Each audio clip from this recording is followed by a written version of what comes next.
Podcast. I'm your host, Chris Katulka. No, you're not hearing something weird and going, wait, is this thing broken? It's Purim. Purim is coming up. Steve. Hey, look at you, Haman. Look at you, Mordecai. How are you? I'm doing great. Hey, listen, people. We got a lot to celebrate here. It's Purim. That's right. All right, listen, we're going to be talking all about Purim today. We're going to take a break from Ruth. I know you're wondering, what about Ruth? Well, we're going to take a break from Ruth, and we're going to talk about what the Jewish people are going to be celebrating pretty soon, which is Purim. Hold on a minute, Steve. All right. Welcome into the Jew and Gentile podcast. Listen, if you're watching on our YouTube feed, our live YouTube feed, or if you're tuned in and you're watching the video, you can see that Steve and I are we're dressed up for Purim right now. I would say this, Chris, if you're discouraged, if you're downcast, if you're depressed, if you have any of those things, because there's reason, I think, to be that way. I just got gas in my car. There's reason to be depressed, discouraged. But you said got gas and then you paused for a moment. In my car. That's, sorry about that. I know he just That's ate. a whole nother issue. I don't want to talk about that. I'm talking about gasoline. Gasoline. In the car. Okay, good. Sorry. But hey, that's a mild thing compared to what we're going to be talking about after we talk about Purim. And that, of course, is what's happening in the Ukraine and downcast. But we're going to be talking about Purim, and the Jewish people had every reason to be downcast, yes, and discouraged. And even though we're going to be talking about it, but when it seems that God is not present, as it probably seems that way for many people in the Ukraine, he's there all the time. That's what we're going to talk about. We don't want you to be depressed. Nope. Look, we got all kinds of stuff for Purim. We're going to celebrate. That's right. And I know that if you're listening right now, you can't see us, but I'm telling you, we are decked out right now. We've got our face masks on. Steve was trying to log onto his phone with his face recognition. It wouldn't work. And then he realized that's right. It's because you're Mordecai right now. You're not Steve Herzig. It doesn't know Mordecai. That's right. And who am I again? You're Haman. Oh, I'm Haman. That's right. That's right. I forgot I was Haman. So I'm the bad guy. Well, the other choice was Esther. So I'm the bad guy. You're the good guy. Yeah, but that's better than being the queen. That's true. Well, I do know this. My days are numbered. Let's just put it that way. Okay, so listen, before we get into Purim, the book of Esther, talking about the celebration of Purim for the Jewish people, first, let me just do a little plug here. Remember, the Jew and Gentile podcast is sponsored by FOI Equip, and we've got a great class. It's actually starting tonight, March 10th, 7:30 p.m. Eastern Time, Antisemitism, Past, Present, and Future, with our very own Ty Perry from Las Vegas. He's put a lot of hard work and heart into preparing for this 3-week course. And I was reading through some of the notes that he had put together just earlier today. It's just fantastic. Really, if you come, you're gonna leave with a great primer on the history of Jew hatred, where it started from, where it exists, why are Jewish people still suffering today, and what does the future hold for the Jewish people and anti-Semitism. You're going to want to be a part of this 3-week course. You can register whenever you want. Even if you miss the first class, you can join whenever you wish. Again, it's March 10th. It starts tonight, Thursday, 7:30 p.m. You can register by going to gofoi.org/antisemitism. Chris, we got a webpage. Oh, that's right. Chris, how are you missing? I know. This is so important. In fact, I've got to tell you, I got to tell the folks. Because I'm Haman right now. That's why. Right. I'm messing everything up. I was going to boo and hiss. No. Next week, look, we're going to talk about Purim, but Ty Perry has 3 weeks. And the second week is actually the ending, Thursday night. It's the ending of Purim. So people who are listening to us are going to get a fun, kind of crazy, Mishigas. Yeah. We're doing it that way. And then Ty is going to do it the right way. He's going to be in the scriptures. All throughout the time. But we have a brand new webpage. Yep. Tell them how they could get there. It's a one-stop shopping, and everything out there is free. That's right. It's our webpage for FOI Equip, which is really easy. FOIEquip.org. FOI, Friends of Israel, FOIEquip.org. And what do they get on that page? When you go there, number one, you can listen to all the Jew and Gentile podcasts in one place. You can register for the next several classes online. You don't even have to wait for them to come out in an email. You can just go register right now for the upcoming classes, which is, of course, Ty's class, if you haven't registered already, on Antisemitism, the Spring Feast of Israel, which will be coming up with Cameron Joyner this April. And then we're going to have Lorna Simcox, who's the editor-in-chief, talk. Her class is called The Search, Lessons on Sharing Your Faith. And she wrote a book called The Search. Exactly. That class is going to be amazing. So if you would like, you can go right now and register for all these classes. They're all there. Links to how you can watch past classes on FOI Equip, and ways that you can get involved beyond our ministry into deeper things like our Bridges internship, which I think we should spend some time in the future talking about.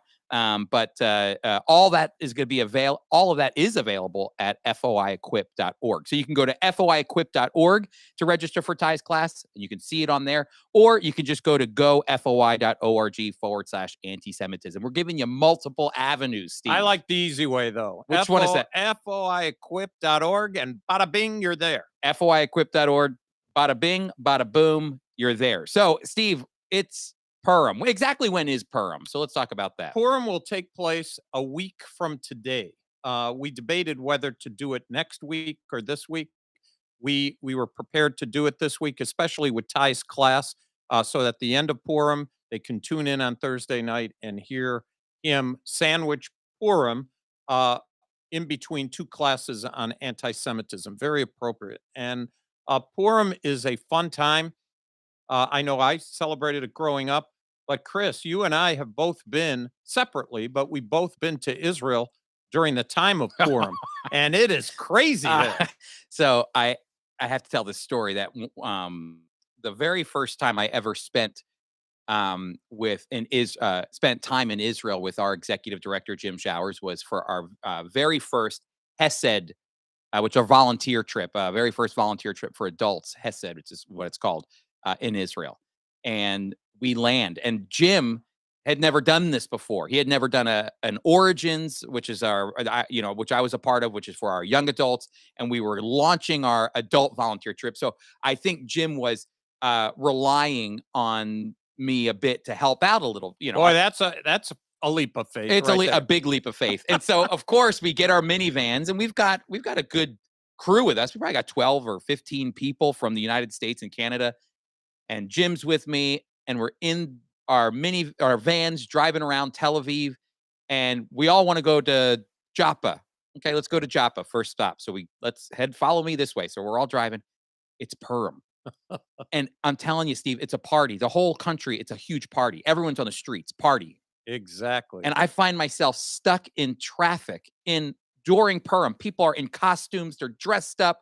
They're celebrating. They're in the middle of the street. And here I am with Dr. Jim Showers sitting next to me, the big macher. He is the big macher. And I'm going, oh my gosh, this is his first experience with me. I'm driving around, and I got stuck. I had to go into this special garage that flips cars around because I couldn't turn around. It was a nightmare, but it made me want to just get out, put on a mask like this, and disappear into the crowd and have a good time. No one would know who you were. That's right. But in Israel, it's a huge celebration. You know what the funniest thing? I grew up celebrating Purim, but I got to say, the number one thing I've seen are these little plastic hammers, and they have ridges on the top and the bottom. And when you get hit, it makes a squeaky sound. And I cannot tell you how many people were hitting each other over the head with these plastic hammers and just going boom. And I say, wait a minute, this is Purim. You're not supposed to smack somebody. But the idea is, you're Haman. I'm going to smack you. Oh, is that what it is? Is this why so. you gave me Haman to wear? Is this I don't have any no, I don't do bodily injury. Okay. I am not into that. I'm more into the booing and hissing and things like that. No, I gave you Haman mask because I didn't have the chutzpah, one of our words we've used in the past, to give you Queen Esther's. I only had 3. I like it. And so at least we're both men. We're both men here. I'm heading You're for the gallows. Evil man. I'm heading You're for the gallows. Evil man. That's all. Well, Steve, let's talk about Let's just first start with what is Purim? Is Purim, I'm sure that I know I hear Passover, I hear Feast of Unleavened Bread, I hear Yom Kippur.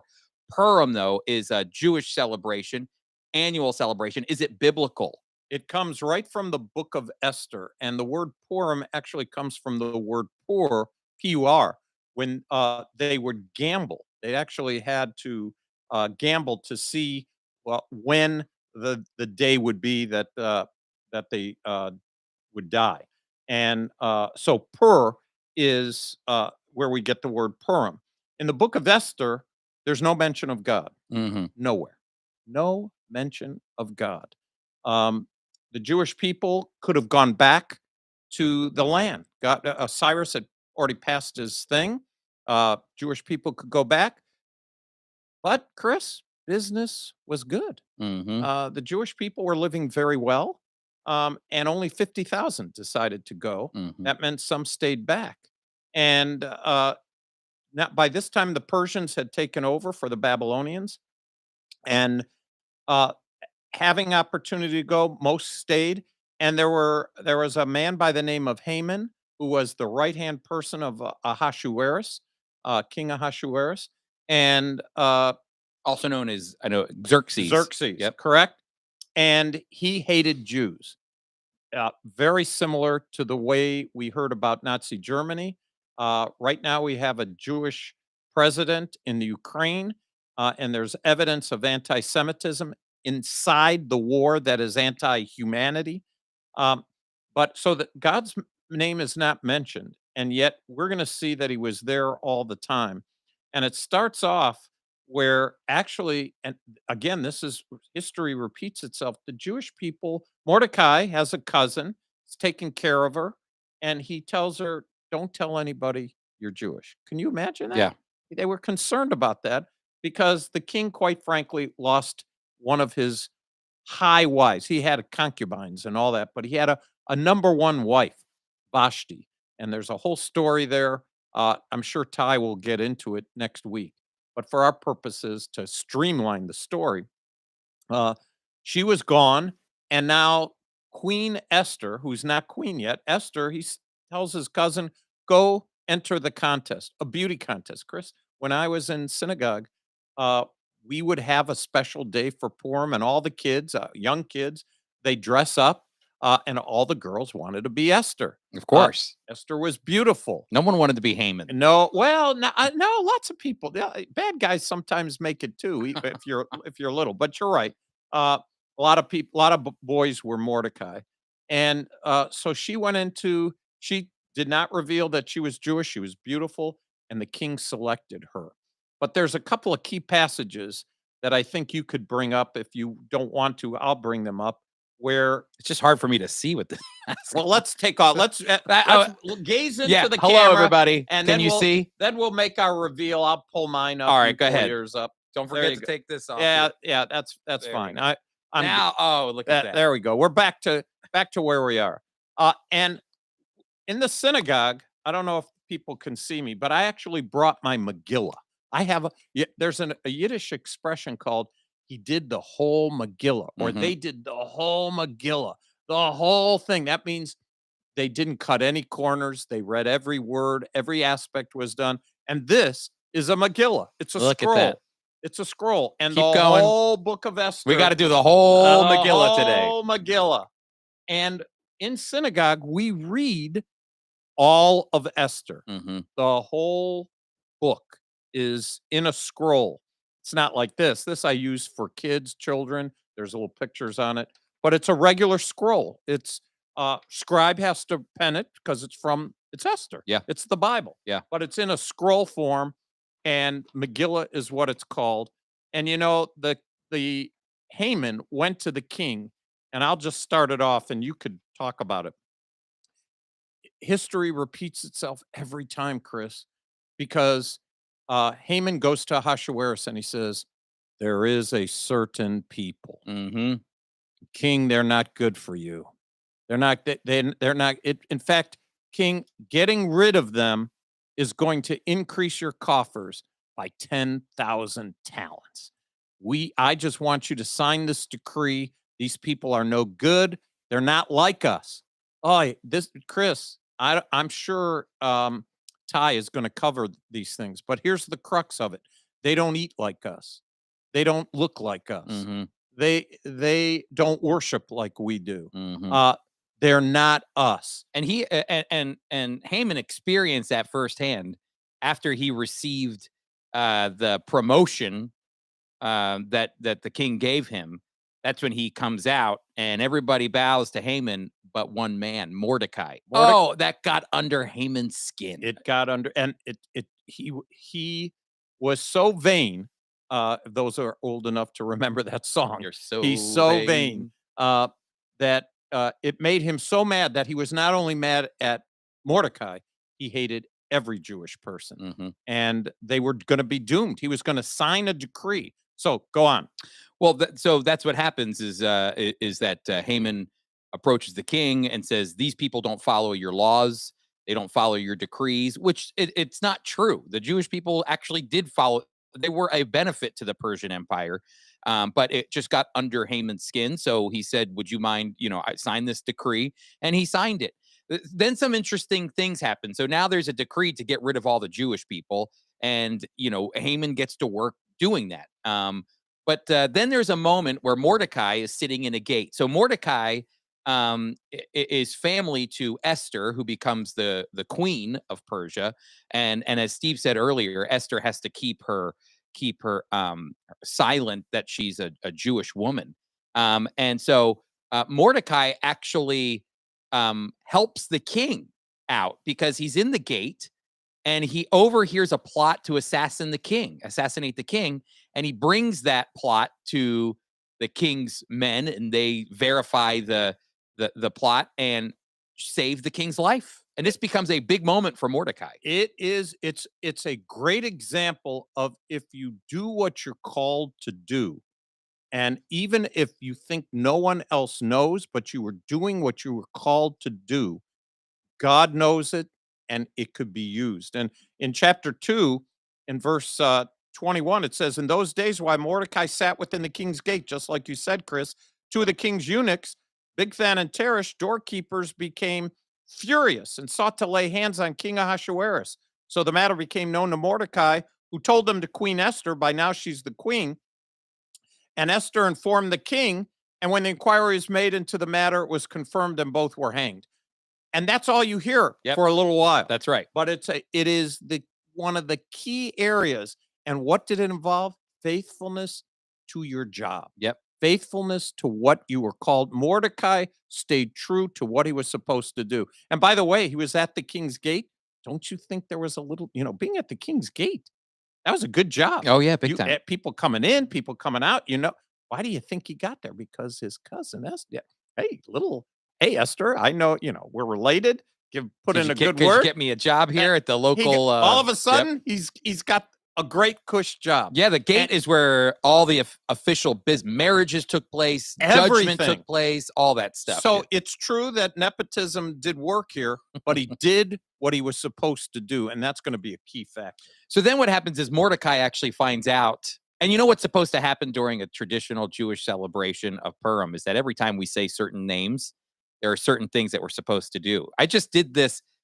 That's exactly right, everybody. So we just said Mordecai. So yay, Mordecai. We say yay for Mordecai and boo for Haman. Boo for Esther. We sing. Now, what about the king, though? Do you say anything? We don't do anything for him. Okay. I just did this the other day for my kids' Christian school. I went in for a chapel and did Purim, and we went through it. And I said, listen, every time you hear Haman, you boo. But every time you hear Mordecai, you cheer. And every time you hear Esther, you cheer. And it's funny because as the person telling the story, every time you at first it's fun, then you try to tell the story, and the kids don't forget. They go crazy. Esther, and then Haman, boo, and so it takes 50 years to get through the whole Megillah.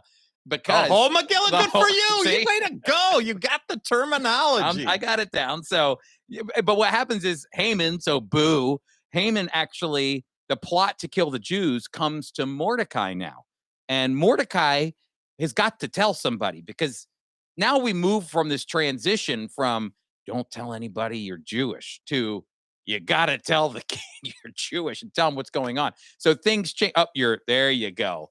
Now you're back now in we're business. Good. I'm back. But things are changing here in the story, in the plot line, and you see that Haman's plot to destroy the Jewish people is revealed to Mordecai. And now Mordecai is going to approach the queen. That's right. And when Mordecai approaches the queen, she will now have to reveal. He was the one that told her to keep her mouth shut. Now he's telling her, you've got to do this. And at the end of, and I did lose my place, of course. Why don't you read it? Where Esther, I lost my place, Chris. Yep. But Esther has to go in, and she said, he said, who knows? Maybe you're in this position for such a time as this. Yep, it gets to Esther chapter 4, where Mordecai's got to actually persuade Esther, because this is you have to almost imagine the situation like going to the White House. If you've ever been to Washington D.C., there's no way that you're just going to walk in and make yourself known in the White House and just prance right into the Oval Office. You're going to have to get through multiple layers of security to be in the presence of the president. And the president is probably really nice compared to what the king of Persia was like. And so, because even in those days, Esther had to be summoned by the king into his court. So Esther was actually nervous for her own life, because she was going to come barging into the king's court without permission. And do you know who's guarding that? At the door, when she barged in, there are automatically 2 soldiers with orders. If somebody comes in unannounced, yeah, you're done. So it was her life on the line. Absolutely. And she knew that. But that's why Mordecai has to persuade Esther to go. And these are the words of Mordecai, which it's words that maybe you've said in your life if you're a believer. It says, when Esther's words were reported to Mordecai, he sent back an answer. Esther, do not think that because you are in the king's house, you alone of all the Jews will escape. For if you remain silent at this time, relief and deliverance for the Jews will arise from another place. But you and your father's family will perish.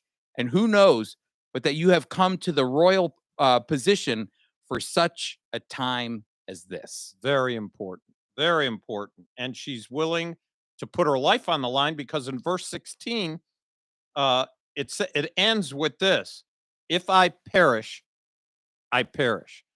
Chris, as we go through this real quickly, even though God's name is not mentioned in the book, I would tell you that the gospel is in this book. Mm-hmm. It's there, and we'll talk about that shortly. So now she goes in, and what does she ask for? A banquet. Yeah. Smart woman. Feed a man, give him good food, and prep him for whatever you're going to talk about. Yep. And she preps him and tells him, we need to meet. And then he says, so what is it you want to do? And then she says, I'd like another banquet. That's right. What chapter 5 is. Yep. So she's going to feed him twice. And in chapter 6, Chris, I find this hilarious. Verse 1, that night the king could not sleep. She must have put too much seasoning in that food. He's up, he needed Tums or That's something. right. He couldn't sleep. And wouldn't you know, I'll turn it over to you, but wouldn't you know, he opens the he asks for what would be President Biden saying, give me the last minutes of the last week of Congress. Can you imagine reading that? That for sure will put me to sleep. That's right. So that's what he's asking. Give me the record, the Chronicles. And where does he open, Chris? He opens to the section where they chronicled Mordecai saving him by revealing the assassination plan that he had exposed. And so, of course, it wakes him up. Someone was going to kill me, and this guy saved my life. Who is this guy? So instead of putting him to sleep, he's wondering, has anybody done anything for this guy, Mordecai, who saved my life? And that's how the story transitions. And just as he's wondering who is in the palace as well, but our friend, the guy who you were, Haman. Haman is, when you sang that song, you're so vain. You probably think this song is about you. This is the same thing with you're so vain, Mordecai. You probably think I'm talking about you right now, because that's when the king says, he does think that very highly of himself, because he says to Haman, what should be done for the man that deserves to be honored? And Haman is going, oh, Oh, let me tell you exactly what I do. He had it planned. He was waiting for that question. It's funny too, because what he wants to do is make himself the king. That's exactly what do? I'll tell you what, make me feel like the king for a day. And he gives him this whole litany of things, give him the king's horse and give him the king's robe and prance that guy around and say, this is all what these should great be done things for the man who honors the king. That's exactly right. And thank you for saving me there, Steve. Yeah, no problem. And so he says, go at once, the king commanded Haman, get the robe and the horse and do just as you had suggested for Mordecai, the Jew, who sits at the king's gate. Do not neglect anything you have recommended. Haman's dying. He is dying. He is so upset. That's right. Well, there we go. That's right. So he deserves this. There we go. Right. There we go. So anyway, what happens now is that, of course, Haman has to do the bidding of the king. He has to. Yep. And so he's going to put Mordecai on the king's horse, king's robe, and pull him around. And he is all embarrassed about that. But remember, they got another banquet that Haman's invited to. Mm-hmm. So they had the first meal. That prepped him. Of course, he was up all night. The Lord did all that. Haman is there. All these coincidences that we don't believe are coincidences. They are the providence of God. All these things. Chris, I think that, we talk about miracles that happen, and we should. In the New Testament, Jesus authenticates who he is by miracles.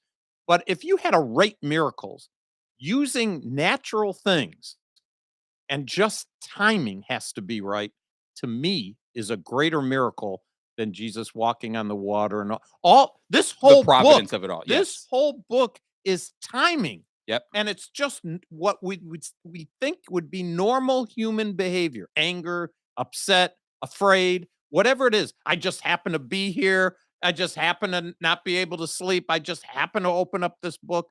God is doing things without, he does not want a big time publicity. He is undercover here, orchestrating the whole thing. This is what I told the kids too when I did this chapel a couple days ago for the Christian school was, sometimes you're going to live your life and you're going to say to yourself, I don't see God's name written on this, or I don't see God's name in this thing that I'm doing, or I don't sense his presence, or whatever the case might be. But God is actively moving in all details of a Christian's life, whether or not they feel as though he's present, or, his providence is what's driving, his sovereignty is what's driving this account. And that's why Mordecai was so wise to say, hey, look Esther, if you don't do anything, even though I think you've been put in this position for a reason, if you don't do anything, deliverance will come from somewhere else, which means I'm counting on God here because of his promise to his people. So anyway, that's in chapter 3, I know we're backtracking, but the decree that went forth, this is another area. We're talking, we said, oh yeah, the decree is to kill Jews. Listen to what it says. Here's the letters that went out. Again, there's no question what was on the mind of Haman. And the letters were sent by couriers. I'm reading verse 13 from chapter 3. To destroy, to kill, and to annihilate all the Jews. Not just, this is a three-pronged death. yes. And so when we come to chapter 7, now we're in the second banquet, and it says in verse 1, the king and Haman went to dine with Queen Esther, and on the second day at the banquet of wine, the king again said to Esther, what's your petition, Queen Esther? It shall be granted you. And what is your request? Up to half the kingdom. And Queen Esther answered and said, if I found favor in your sight, O king, and if it pleases the king, let my life be given me at my petition and my people. Yeah, there bing, it is, bing, Chris. Bing, bing. There it is. Bada bing, bada boom. People, at my request, for we have been sold, my people and I, to be destroyed, to be killed, and to be annihilated. Had we been sold as male or female slaves, oh, king, husband, if that's all you wanted was to enslave us, I wouldn't have bugged you. No problem. That's a great line. You can Sell them back all. to Egypt. And by That's the way, fine. as long as I still have my grapes when I need it, but you can sell us out. But no, once it's decreed to annihilate, to destroy, to kill, I have to speak up. Yeah, and that's what she tells him. And the king is now infuriated. That's right. Who did this? Who made this decree? I find that funny too, because you know how he took his signet ring to sign the decree in chapter 3? Chris, I have confessed I've done this actually with you. You come into my office, say, I need you to approve this. And all you have to do is sign here. Laura's done it to me too. I say, is everything okay? Oh, yeah, everything's fine. Just sign. And you don't read it. You don't know what's in that You thing. trust the person as that's what the king did. Yeah. He did not know what he signed. That's right. And I confess it doesn't always happen, but it happens. You trust the person. They've given you stuff. It's paperwork. Okay. It was only a salary increase for me, a larger 401k plan. It was just simple stuff. That's Steve. right. You That's can trust right. me. That's right. But the bottom line is he wants to know who did this. How did this happen? And then he finds out it's Haman. Yeah. There he is. Maybe you can speak to this a little bit better than me, but Esther again pleaded with the king. This is verse 3 of chapter 8, falling at his feet and weeping. She begged him to put an end to the evil plan of Haman the Agagite. Yes. This goes back into biblical history. Is that right? It does. Saul was supposed to kill the Agagites, King Agag. And in what seemed human wisdom and compassion and mercy, he didn't do it. And so it came back to bite all of the Jewish people. Yeah. Because hundreds of years later, what seemingly was you're supposed to kill him. God said to kill. I'm not sure I want to do that. They're not harming anything. I'm going to let them live. I'm sure there were probably people who said, boy, what a merciful king he is. But you see, God in his foreknowledge, he understands what's going to happen. He had a reason for telling him what to do. It didn't work. And now Haman, an Agagite, is going to be dealt with by a Benjamite. Yep. Mordecai's the Benjamite. And Saul was a Benjamite. That's right. Interesting. It is think about that. That's really, I didn't realize about the providence of God. You had a Benjamite in place to take care of the Agagite. Not going to do it. So now God has to orchestrate another way, and it happens. Same tribe, same genealogy, an Agagite and a Benjamite, and now it happens. Yeah, because at that point, they could have just called Haman a Persian at that point. I guess they still had the but to go back that far in time, the Agagites weren't that big of a people. Nope. But you can tell the scriptures highlight that name. The Holy Spirit wanted us to know that. Yes. And he wanted us to know that. It drives home. He was there all the time. God is orchestrating this whole thing. That's good, Steve. So what ends up happening in the end is that Haman gets hung on the gallows that he was building to kill the Jewish people in the Persian Empire. But the thing that I always find interesting is you think that the king can just go, law canceled. We're not doing that. Everybody scratch that law out. We don't want to. But that's not in Persia. Not in Persia. You can't undo the law. He could not. Even a king cannot change he can't erase what he gave. Once he gives a decree, it has to happen. Yeah. Which is interesting. So he gives the first decree to kill all the Jews, and that's got to happen. Now imagine you're in Shushan and you got this decree, and now the king is issuing a second decree that the Jews could defend themselves. Yes. What's interesting to me, if you're realistic and not politically correct, you say, wait a minute, we could defend ourselves. And the citizens could say, wait a minute, the Jews can defend themselves. They still attacked anyway. The text, because several thousand of them were killed by the Jews when they defended themselves. But if you were out there and say, oh, it's open season, kill the Jews, get their property. But then something changed. Ooh, try to kill the Jews. They could kill you. You might not get their property. It didn't matter to people. They went after them anyway. And that's what seems to be indicated here, too, is that they were able to defend themselves. The king's edict, it says in verse 11 of chapter 8, that the king's edict granted the Jews in every city the right to assemble and to protect themselves, to destroy, kill, and annihilate. Oh, boy, that's dead. Yep. You're not just a little dead. You're completely dead. Gave them the same ability to annihilate the armed men and armed nationality or province who might attack them and their women and their children and to plunder their property of their enemies.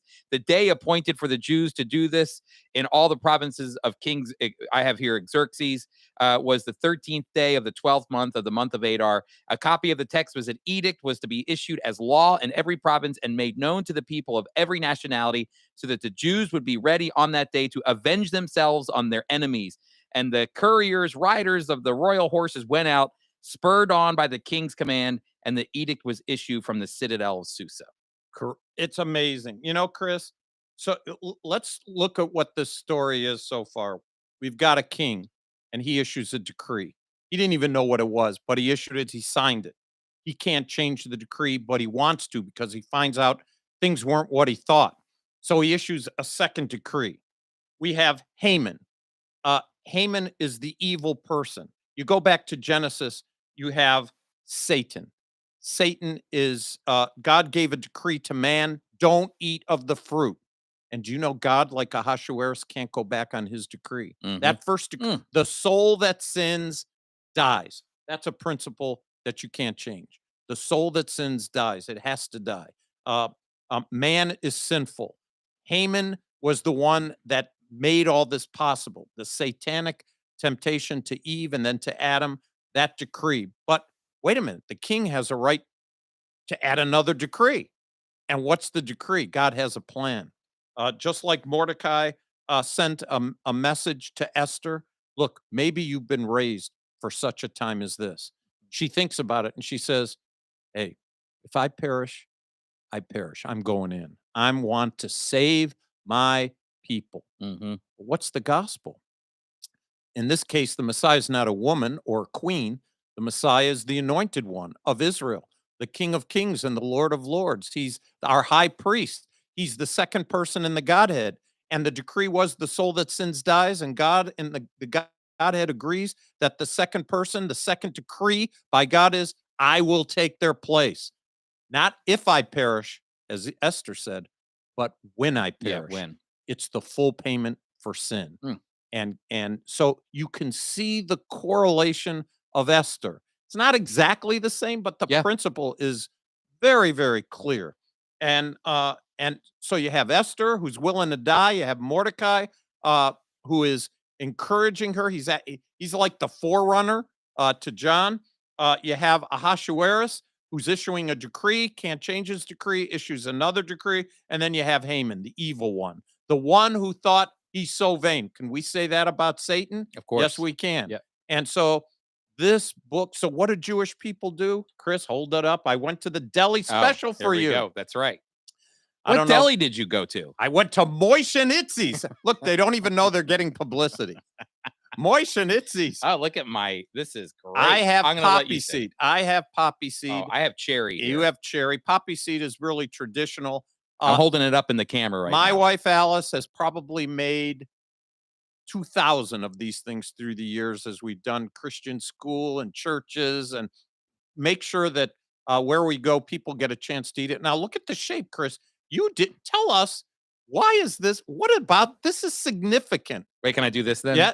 If you're watching online, I'm putting my cookie that Steve got me. We'll tell you the name in a minute on top of my head. And that's because it's called a Haman Tashin, which is it's designed to mimic. I've heard Haman's hat before. That's exactly right. You're eating Haman's hat. What's the significance of that? It's that Haman gets his at the end. That's what children, they know that Haman was bad. And isn't it sweet when God does his justice? When justice is served, it's sweet. And so you get your choice, poppy seed, cherry, raspberry, all different kinds of fillings. I've had a lot of Hamantaschen, but this one takes the cake. I mean, this is a great Hamantaschen. They use butter. Lots of butter. A full meal right here. You're correct. You're correct. Can I say, too, when we think about Esther, is that in the end, God not only delivers his people, but he adds to their blessing. They're delivered. You know, the king gives them the decree that they can protect themselves, but then not only do they protect themselves, but they take plunder as well. They refuse the plunder. That's right. Exactly. That is so critical because one of the anti-Semitic slurs against the Jewish people, they're after money. The Jews are always after money. I've heard it in churches as I've gone. Oh yeah, those Jews, they know how to make a buck. That's all they care about. Well, Esther proves to us biblically that you know what the Jews were interested? Just like Israelis in Israel. You know what they're interested in? Peace. Peace, yes. They're interested in leave us alone. Yep. That's the book of Esther. We're not looking, just don't bother us. Let us live, let us enjoy. And there they are in little Israel, Chris. It's the size of our state that our office is in, New Jersey. It's 10,000 square miles. You could put 16 Israels in California. Yeah. You could put an Israel in Lake Michigan. I used to live in Chicago. You could drop it in Lake Michigan and water ski around it. It's not that big. Yeah.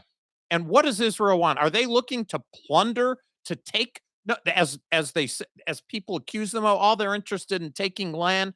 No, they want to be left alone. They want peace. That's what they want. And that's the book of Esther. They did not take the plunder, but they could have. And it was actually commanded in the book of Esther to annually celebrate Purim. So That's a good law right there. To celebrate and to have a good time. I mean, it basically says in the text, hey, have a great party. That's what it says. Now, so most of the time we get a lot of our biblical feasts, the Feast of Israel, from Leviticus and from the Torah. But this is one that comes from a different period of Israel's history, but is still biblical and tells us to honor this event annually to celebrate God's providence in protecting his people from their annihilation. I'm going to tell you something, Chris, that some people don't know. And I'm saying it because I grew up hearing it. This is the one holiday that the rabbis say, not the Bible, but the rabbis say you can get drunk. Mm-hmm. You can be so drunk that you can't tell the difference when someone says Haman or if they say Mordecai. Is that what they say? Yep. Now, in my family, we weren't drinkers. My parents weren't drinkers. I never saw anybody get drunk. But I do know that it was always a family celebration. I walked to synagogue with my dad, hand in hand. My sisters came. We went to the synagogue. There was a beauty pageant. Prizes were given. It was carnival-like atmosphere. There were little booths you could go to. Everybody was dressed up as Esther or Mordecai or Ahasuerus. Great food. Haman were there. You sat through the whole reading, the whole text. But what keeps kids fixated, as you did at the Christian school? They're not even listening to the verses. Nope. They're listening for Haman. They're listening to hooray for Mordecai or Esther. They're focused. It's read completely, at least in my synagogue, completely in Hebrew. It didn't matter. They could read 100 miles an hour. Esther, bah! Haman, boo. That's what you waited for. It seemed those 10 chapters, whatever it was, went so fast. And then you had a wonderful time. It was family get together, just as you saw in Israel. What kept you frustrated driving were all these people, adults and kids. It's a little bit like our Halloween here in the States. Yep. They're out on the streets, and it's even the adults. That's the thing, is the difference from Halloween is the adults are dressed up. Sometimes worse. Yeah, exactly. They're all over the place. I did read once too, Steve, in an article where it was talking about the phrase that Paul uses about the coming of Jesus in Galatians when he says that Jesus came in the fullness of time. And I'm glad you said that. That's great. That the writer of the article was saying that there is correlation between the fullness of time and Jesus coming, and the same way that Mordecai uses the phrase for such a time as this. That, that I know they sound different, but in the mind of a Jewish person, for such a time as this, perfect. Yep, Jesus came. So what a great story, Chris. It really is. Story. Okay, well, listen, everybody. That's Purim. I hope that you celebrate Purim. Get your family. It's really fun. Actually, as a Christian, you don't have to do it, but open up the text and start reading through Esther. And definitely come and listen to Ty on our Equip. That's right. They'll love it. FOIEquip.org to register for that class that starts tonight. All right, Steve, what's going on in the news? Well, we go from a happy time, and I started off by saying, are you depressed, discouraged, despondent because of the times? Listen to this. This is from the Courier Post in South Jersey, Chris. Bomb threats target Katz Jewish Community Center in Cherry Hill. Yep. Antisemitism. We just read about it. Bomb threats on successive days forced the evacuation of Katz Jewish Community Center. Leaders of the Jewish community, local congressmen decried the incidents. The threat was unfounded, but No but doubt about it. Concern of anti-Semitism behind these threats. Jennifer Dubois Weiss, who's the CEO of Jewish Federation of Southern New Jersey, she made those statements that it's just, though the threat was unfounded, anti-Semitism is behind it. I'll And tell you, the Cherry Hill Jewish community is a very popular Jewish community in the country. And, very much so. that people might not recognize that, but if you're in the United States, I grew up in the Philadelphia area, and I lived in Dallas, and we travel around as Friends of Israel, representatives, and we meet Jewish people all over the country, and they all, where are you from? Oh, I'm from I always just say the Philadelphia area, and they go, oh, Cherry Hill. Yep. Cherry, Cherry Hill? Of course, Cherry Hill. It's a very prominent Jewish and community. that's quite a center. And by the way, we're both, that is Friends of Israel and the Jewish Federation there, the JCC. They're very good friends. We've helped them in fundraising things, speakers that are speaking out against anti-Semitism. We get our people who support us because as evangelical Christians, we stand with Israel against anti-Semitism, and they know that about us. Yep. And so we're concerned about that. There is a rise of anti-Semitism. And of course, as we're doing this podcast, we're very much aware that the president of Ukraine is Jewish, Zelensky. And Chris, according to the news, you might want to talk about it. He is going to speak to the Knesset. That's what I'm reading, is that he's actually going to be addressing the Israeli parliament, which is called the Knesset, over Zoom. Because you and I were talking, and you said he can't leave the country. If he leaves the country, that's bad news. No, he's going to be speaking, setting up a date to speak to the Knesset. The Ukrainian leader is also reportedly asked to address the Yad Vashem Museum as well, which is the Holocaust memorial. I believe his grandparents are Holocaust survivors, if I remember correctly. He's Jewish himself. I think you might have mentioned that. And so I think he's going to appeal to Israel about what's going on, because Israel is sitting in an interesting position right now, because Prime Minister Bennett is trying to be the mediator between Ukraine and Russia. And he's receiving some praise for it, because actually Israel has very good ties between Ukraine and Russia because of the Jewish community there. And so I think Bennett has pushed himself into a mediator position. And so I think he's trying to maintain good standing so that Putin doesn't run away, and maintain good standing so that Zelensky doesn't run away. But at some point, one of them's going to run away, because you can only placate these two parties for so long, in my opinion. Bennett is no different than the other politicians, including our own president, who are trying to walk a tight wire. It's tough because Russia, we've had good relations, and we've imported oil, and we have economic things together. But the way he is acting, it's going to force politicians who are leaders of countries, and the purpose of their leadership is to protect the citizens. And it's a conundrum. It's difficult, and we ought to pray for them. I know Israel has sent humanitarian aid. I believe they set up a field hospital as well to help the refugees that are leaving Ukraine. But still, I think that people are waiting to hear what their stance is on the situation. But I think Bennett is holding out to maintain that mediator role right now, and that could actually be a role that saves lives in the long term. But at some point they're going to have to pull the trigger and make a decision. I'm glad Friends of Israel isn't into politics, because Chris, as we speak, it's Friends of Israel staff that are in Poland and in Ukraine, yes, who are actually helping Jewish people make Aliyah, who are risking their own lives in order to help Jewish people and Gentile people as well to get out of the country if they need to. We've actually had some of our reps out of the country and then go back into the country, yep, right into the heart of it. And those of you who have supported, whether it's Friends of Israel, we have a Ukraine fund to help them, or another way that you've done it, I want to say thank you. And I know the people of Ukraine are thankful as well. But isn't it interesting, Chris, that here we are in 2022, Friends of Israel started in 1939 as a relief agency to help and minister during a time of war. Yep. And it's happening again. And to help Jewish refugees. And here we are, Tetiana and our team in Ukraine and Poland and Russia, that we're serving in Russia as well. Here they are helping Jewish people get out of the country. It's almost like we're reliving 83 years ago. It's our mission statement. Yep. It's why we exist and why we've existed for 83 years. I think God has this. I think God has a great sense of humor. There's nothing funny about this, but we were started for such a time as this, and we still exist for such a time as this. Or if you want to be New Testament, in the fullness of time, Friends of Israel is still alive by the grace of God. He's the one that keeps us going for his purpose of saving lives. Amen. Well, listen, Steve, we still have one more thing, everybody. One more.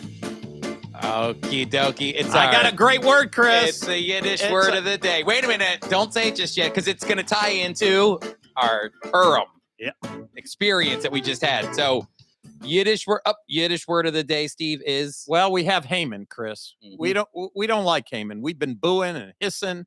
And you put the Haman face on me. That's right. So what word we could go for a really, really nasty word, but I just came up with one that's kind of funny, but also so true. Loser Haman is a Schmegegge. Schmegegge. He's a Schmegegge. Silly or stupid, a simpleton, a nitwit, as one says. Here's another one, Steve, an untalented loser. Well, he's so vain. He probably thought the whole story was about him. He would love that, wouldn't he? A whiner, a petty person, unadmirable, a petty person again. Here's an example of one, Steve. My neighbor was a Schmegegge. I used to hear that word all the time. The Schmegegge over there. I don't know how the guy even gets to work. Here's another one, Steve. I think of a Schmegegge as a cross between a shlimazl and a shlemiel. What does that mean? Well, both of them are... We're giving you more Yiddish words than you can right. imagine. They're klutzy. They're stupid. They don't know how to handle themselves. They're bad. It's just when you say Schmegegge, it just rings... I have no problem saying Haman is a Schmegegge. That's Schmegegge. Let him get out of here. All right. Well, on that note of Schmegegge, I hope that you've enjoyed the Jew and the Gentile podcast. Just a fresh reminder to be sure to join us for our Antisemistism class tonight. It starts tonight. March 10th, Thursday, 7:30 p.m. Eastern Time. You can go to foiequip.org, foiequip.org to register. If you haven't already, we hope to see you this evening. Don't forget, it's also March 17th and 24th.